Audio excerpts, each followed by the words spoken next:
And she wanted me to do half the windows for half the price, and I said, well, it's not sounding too good.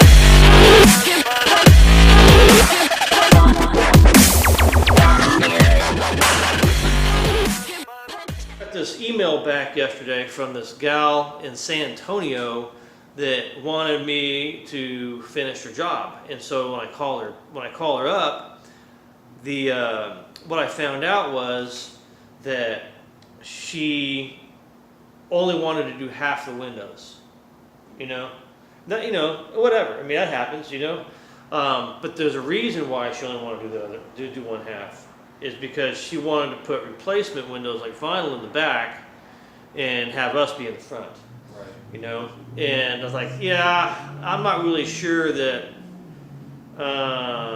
I really like that situation. You know what I'm saying? It feels funny. I mean, I was, sure I was going to move forward with it, but then she decided. Well, she didn't decide. She told me that she only wanted me to do the exteriors, and yeah, I had that same look. And not only that, the windows that she was taking out to replace, she wanted me to save the good glass from the windows that she took out to put in the front, and that's, you can do that, but that's, it's just that added step. Right. And she wanted me to do half the windows for half the price, and I said, well, it's not sounding too good, because here, look at this, because whoever got the house before her, they did things like they put foam in the pockets, that expandable foam. So it's just an enormous amount of work that you got to do anyway to get them right. And and the other thing that I hadn't told you yet is that she's missing the trim on the inside. Okay, so you have to trim it out. You have to buy the trim package, cut it, install it, paint it, and all that kind of stuff. But she didn't want me to do that. She wanted her brother to do that. Okay? So, do you know where that goes? When somebody else does a trim package, and they install it and they paint it on windows that we restored. Right. They'll get painted shut. That's the first thing I thought, man. There's no, but see, okay, so let's back off just a little bit and let's go across the street, because I also talked to the guy across the street, and this is where it gets really interesting, because this is just the state of our industry right now. I went across the street, and his windows, they look pretty good from about 40 feet. It's kind of like when I was younger, we used to talk about the 40-foot babe. Right. It looks good at 40 feet. If you get a little bit closer, like, you can investigate a little bit more.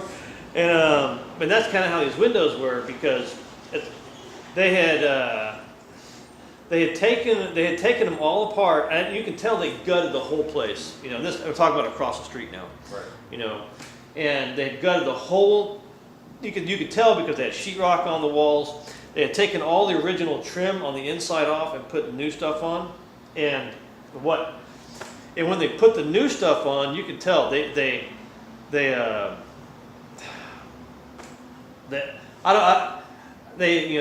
this classic Home Depot 1x6 trim look. It still had the nice sharp corners on the casing boards. There wasn't anything.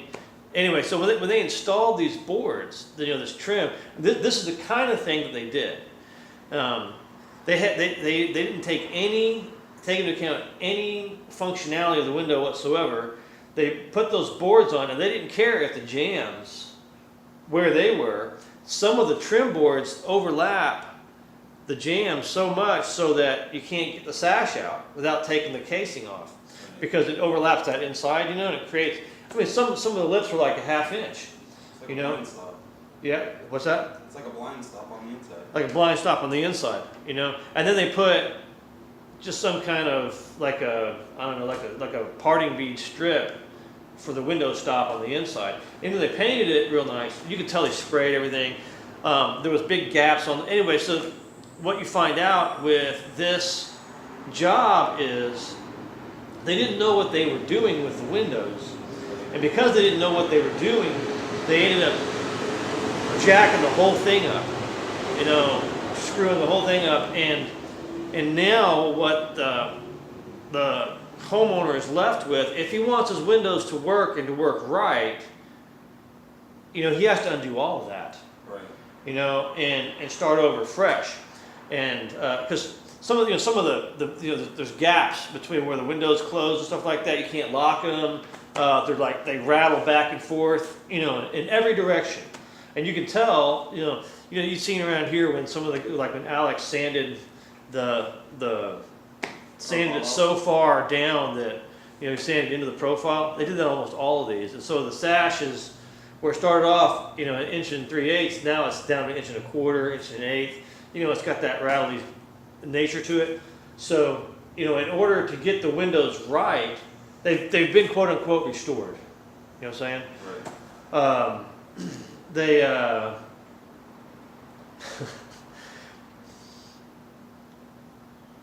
I don't really have words for what you have to do to bring it back to the way it's supposed to be. You know what I'm saying? But you just have to freaking start all over. Yeah. And that's not the client's fault. You know what I'm saying? Right. But he has to pay the price. You know what I'm saying? And so it's not whoever flipped that house, they put on the superficial look and it looks okay from 40 feet, but once you investigate, it's freaking worthless. And I I caught some flack from the way I described that house on Facebook when I first saw it. I described it like a person who had been in a battered relationship where their other half beats on them and harms them and gives them all kinds of, emotional baggage and stuff like that, where they hit them underneath and stuff like that. So on the surface, everything looks fine, but underneath she's got problems or he's got problems. You know what I'm saying? Right. And now the next relationship, the next person who's taking care of that house is forced to deal with those problems, that baggage, and it's not really fair. Somebody cashed in on that house and then left all of what do you call that? All the fallout for the next person to handle. To me that's unethical. To be able to cash out on a house that way and then let somebody else pick up the pieces. Right. And that's exactly what happened on that house across the street. So back to the original house where she wanted me to cut the job in half, which I was willing to do, right? And then she cut the job in half again, only doing the outside, so that she could put vinyl on the back where nobody could see it. Right. So basically she's trying to get me to play along on this game where she's I don't know what she wanted to call it, but she's trying to get away with something, and I didn't want to get away. I don't want to participate in it because, like for example, and even so, I might have done it on the front of the house if I was able to do the whole package and be responsible for the whole package. Because what happens is, the phone's ringing. We'll just let that go. Because what happens is if we don't trim that out, and then you're exactly right. There's no telling what the next person is going to put on, and anything that we do is going to potentially ruin our work. We can't guarantee our work. You can't guarantee our work. You can't stand behind it, and that's a big problem. Not only that is we risk whoever does that trim out making it look like the house across the street, and that's what she wants to do, is do what they did across the street, so she can flip it. You know what I'm saying? Right. And I don't, and that's just not who we are, and so I that's You know, and so I wanted to talk about that because that's part of the temptation that, you know, we would have as a business. You know, she got all mad, you know, that I wouldn't, that I changed my mind. I didn't want to do the job. You know, and I understand. She wants the job done on the cheap, you know, and she wants it done halfway, and you know, stuff like that. She got advice from her dad. She got advice from her boyfriend. She got advice from the other window guy, contractor, you know, all this kind of stuff. And that doesn't help anybody. And anyway, so she was really mad, and I had to tell her, sorry, man, I just can't do that job, you know. I mean, she's saying not nice things about, well, I only wanted money and, you know, that kind of stuff. And now I do want money for the job, Right. you know what I'm saying? But I don't want to put my name on something that is, like, you know, it feels underhanded to me, you know, to do it that way. Now, I mean, does she have the right to do it? Yeah, I guess so. You know what I'm saying? But in my mission, you know, I want to save stuff, and I want to promote those ideals, and that's just, you know, so. Right.